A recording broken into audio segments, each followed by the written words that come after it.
Inamin mismo ng Department of Public Works and Highways o DPWH sa ginawang pagdinig dyan sa Senado na wala umanong konkretong plano ang gobyerno para masolusyonan ang malawakang pagbaha sa Pilipinas. Kinwestiyon naman ng ilang mambabatas kung saan napupunta at saan ginamit ang pondong laan para sa flood control project ng gobyerno. Kunin natin ang live report ni Mean Corvera. Mean, nakalulungkot naman dito. Talagang hopeless case na ba yung baha? Alex, yan nga ang malungkot na pangyayari matapos aminin kanina ng mga opisyal ng DPWH na bukod sa walang konkretong plano, wala raw silang pondo para bumili ng mga dredging machine o yung equipment.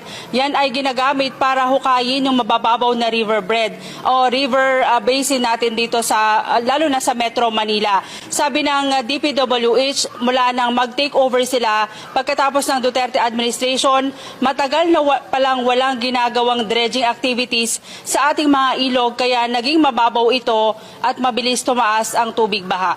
Sabi ni DPWH Secretary Emmanuel Bonoan, ang mahigit 5,500 flood control projects na iniulat ng Pangulo sa kanyang SONA nitong Hulyo para sa immediate relief lamang. Yung 5,500 pala na programs, projects na natapos na ipinagmalaki ng ating Pangulo noong SONA ay patsi-patsi lang. Hindi rin nakatulong, tingin ko, Mr. Chairman, hindi nakatulong kasi patsi-patsi nga po eh. The Integrated Master Plan is not in existence, Mr. Chair.